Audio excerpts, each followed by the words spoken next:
그래서 등불이 머무는 곳에도 어둠은 없고 등불이 있는 곳에 어둠은 없기 때문에 등불은 어둠을 파괴한 적이 없어서 우리는 거기다 등불이라고 이름 붙일 수도 없다. 등불이라는 이름은 뭐냐면 어둠을 파괴하기 때문인데, 어둠을 없애기 때문인데, 그래서 등불이라는 우리가 이름을 붙여놨단 말이죠. 꽃기호라는 이름을 붙이는 것처럼. 그 기능 때문에. 근데 그 등불이라는 기능을 우리가 오해해서 등불로 붙여놨다라는 거예요. 등불은 어둠을 파괴하기 때문에 등불이라는 이름을 붙였는데 등불 자체에도 또 등불이 머무는 동안에도 어둠은 없기 때문에 어둠을 파괴한 것이 아니다 라는 겁니다. 우리는 연속적인 물리적 현상인 빛과 그런 빛이라는 현상이 있고 근데 그건 되게 연속적인 현상이에요. 근데 인간의 개념적 정의인 개별적 등불 같이 보는 그런 현상인데 그것은 큰 착오라는 겁니다. 왜냐하면 빛이라는 것은 결코 개별적이지 않다라는 등불이라는 개별 현상은 빛이 있거나 없거나 뭐 이렇게 나눠지지만 빛이라는 것 자체는 있거나 없거나가 아니라는 겁니다. 왜 그러냐면 그림을 하나 보죠. 우리가 볼 수 있는 밝게 볼 수 있는 영역은 이 붉은색에서 보라색까지 이 가시광선 영역입니다. 이걸 통해서 우리는 밝게 봐요. 근데 적외선으로 넘어가면 이건 보이지 않기 때문에 어두워요. 자외선도 역시 어두워요. 우리 눈에 보이지 않아요. 밝게 여겨지지 않아요.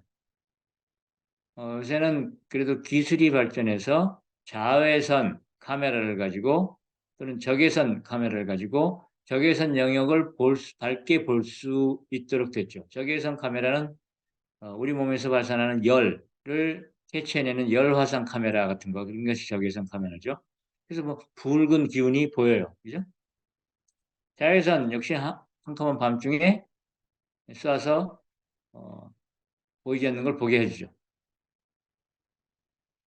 이렇게 가시광선 밑으로는 적외선이 있고 그 밑에 마이크로파가 있고 전파가 있는데 끊임없이 또 이어지죠. 우리가 발견한 것들이 이런 것일 뿐인 겁니다. 또 가시광선 위로는 자외선이 있고 엑스레이 있고 감마선이 있고 그래요. 그 위에도 끊임없이 무한히 이어지겠죠. 그런데 우리 눈은 빨주노초 파남보의 이 7개의 영역만 밝게 보입니다. 엑스레이나 적외선 쪽은 어두워요. 우리 눈한테는. 그럼 밝다는 게 뭡니까? 밝다는 것은 내 감각기관의 한계에 들어올 때 밝다라고 느끼는 거라는 거죠. 빛의 영역에서는 밝고 어둠이 없다 이 말입니다. 그러니까 밝고 어둠이라는 것은 현상계에서는 결코 있지 않기 때문에 그런 전파로부터 감마선까지 끊임없이 이어지는 이 관계 속에서 존재하고 주파수는 연속체이며 한계가 없는 현상이라는 거죠.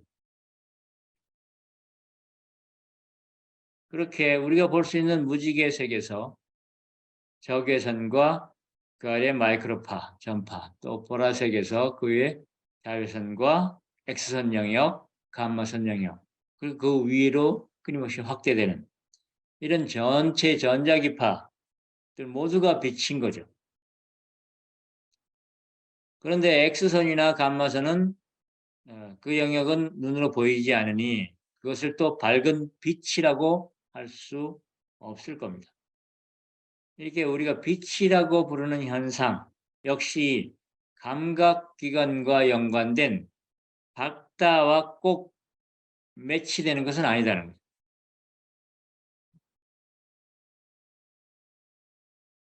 그래서 불을 닦은 이 어둠 속에서 적외선과 자외선이 막 진동하면서 다녀도 우리는 밝다고 느끼지 못합니다. 근데 빨간색에서 보라색까지 이 파장만 합해져서 지나다니면 우리는 밝다고 느끼는 거죠.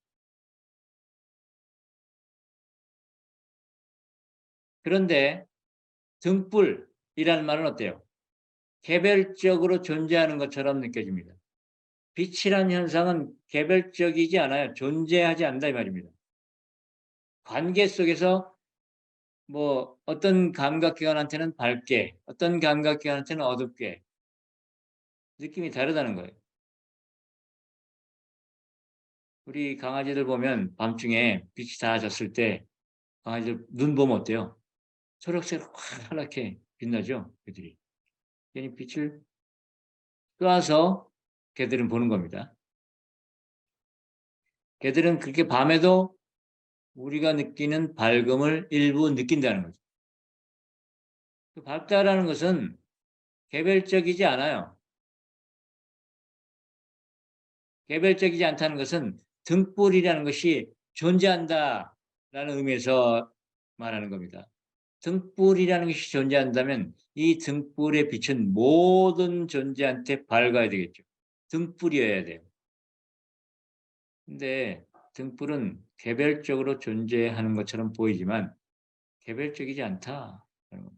그냥 어떤 한계 속에서 관계에 맺은 그 감각기에만 그렇게 보일 뿐이라는 거예요.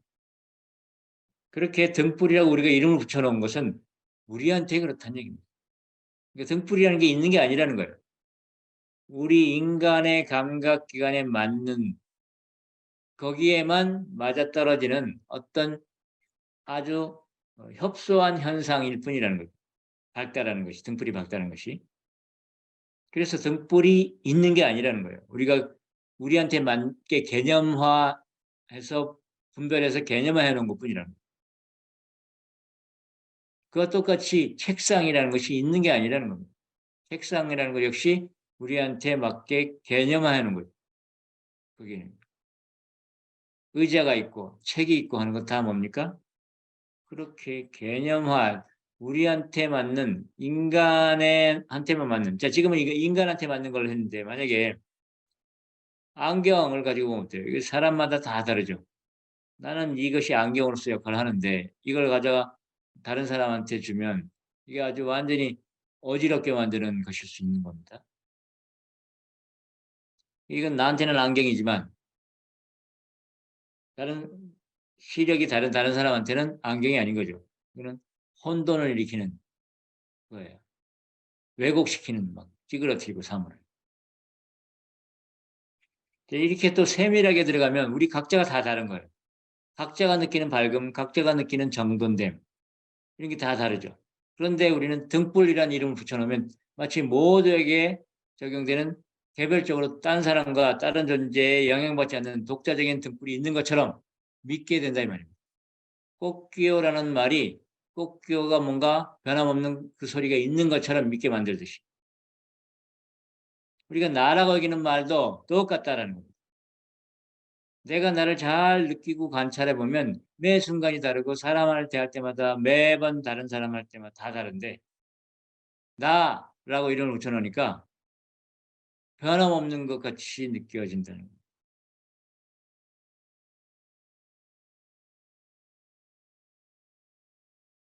그렇게 나와 너가 있고 나의 감정이 있고 짜증과 슬픔과 분노와 두려움이 있고 기쁨이 따로 있다고 여기는 것. 그것이 다 뭔가가 존재하는 것처럼 보이게 만드는 이름의 역할이라는 거죠.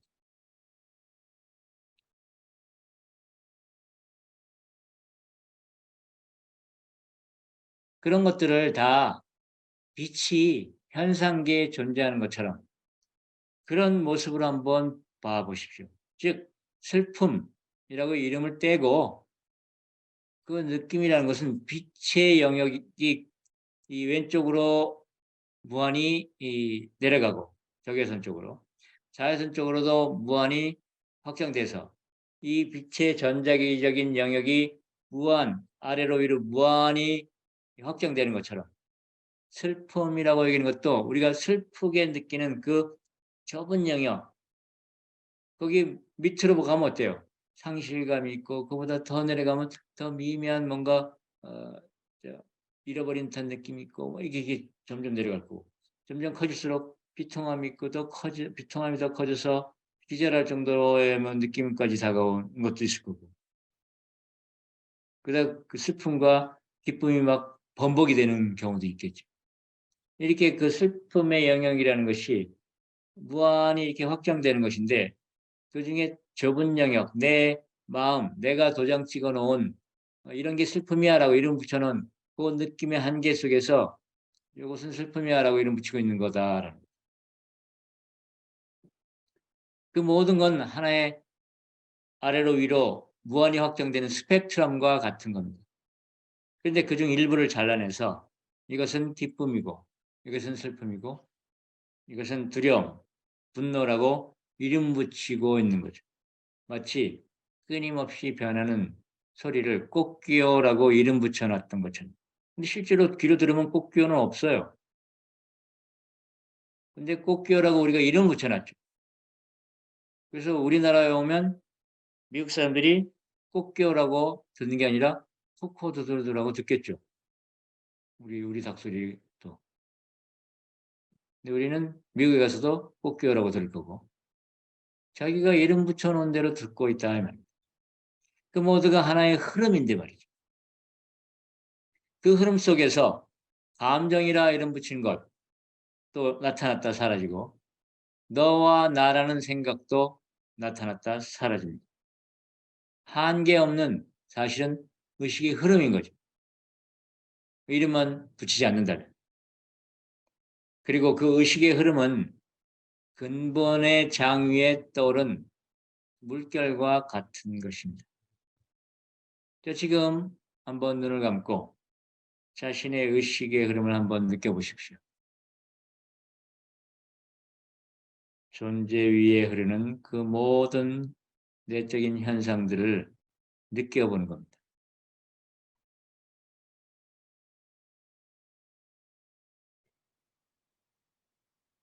미미한 몸의 느낌도 있고 의식적인 느낌도 있고 미미한 생각도 있고 감정도 있겠고 또는 그런 것들이 다 희미해져서 텅 빈 것 같기도 하고 그러나 의식은 지켜보는 의식은 남아있는 것 같고 지켜보는 의식이 남아있다는 것도 경험되고 이 모든 것들이 하나의 흐름이에요. 거기다 우리가 이름 붙이지 않는다면 거기에 나라고 여겨지는 것이 있습니까?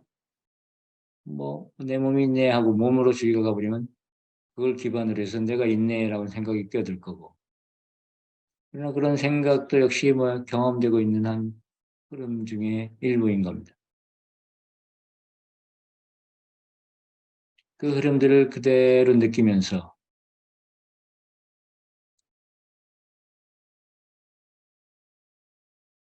잘 감상해 보십시오. 그 흐름을 맛보는 거예요.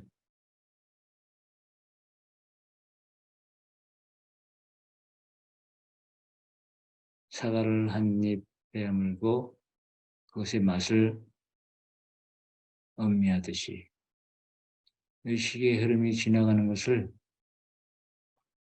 의식의 흐름이라는 것은 의식적으로 느껴지는 그 모든 걸 말합니다.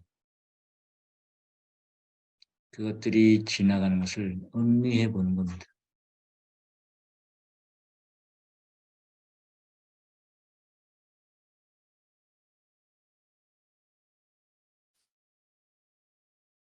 자, 그렇게 그 흐름이 느껴지면 이제는 그 흐름이 느껴졌다는 것을 알아채 보십시오. 그 흐름이 느껴졌죠? 이제는 흐름, 개별적인 흐름 자체 또는 부분적인 흐름 자체의 느낌보다는 아, 이 흐름들이 느껴졌네? 라는 걸 알아채 보면 그러면 거기 그 흐름을 느끼고 있는 또 다른 현상이 있었다는 것을 알 수 있습니다. 그 흐름을 느끼는 데 집중했을 때조차도 그 흐름을 느끼고 있는 또 다른 현상이 있었다는 것. 그것을 지금은 알아챌 수 있죠? 그 알아챔은 무엇을 의미합니까? 그 흐름이 전부가 아니었다는 겁니다. 흐름을 맛보라고 했을 때 흐름을 맛보고 있었어요. 그럼 맛보는 놈인지 아닌지는 모르지만 맛보는 어떤 또 다른 현상이 있었다는 겁니다. 맛보아지는 것뿐만이 아니라 그것을 맛보아지는 것도 나라고 할 수 없고 맛보고 있는 현상도 나라고 할 수 없었다는 걸 알아채 보십시오.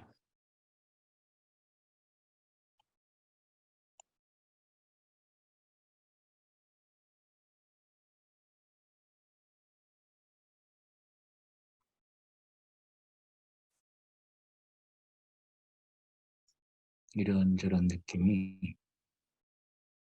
이렇게 흘러 지나가죠. 그리고 흘러 지나가는 것을 다 의식합니다.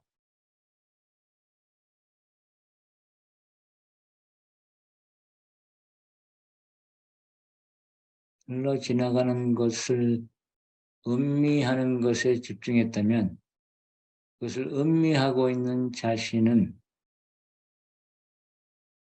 알아채지 못했겠지만 다시 주의를 돌려서 음미하는 놈이 있으니까 이 음미가 일어나는구나 라는 걸 의식하면 음미하면서 음미하고 있는 현상도 의식이 됩니다.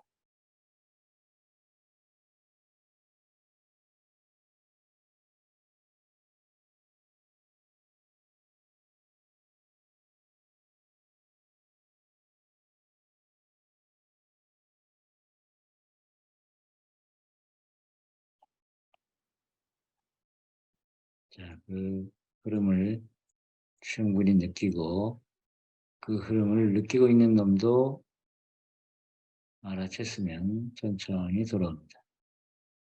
다시 중론으로 들어가서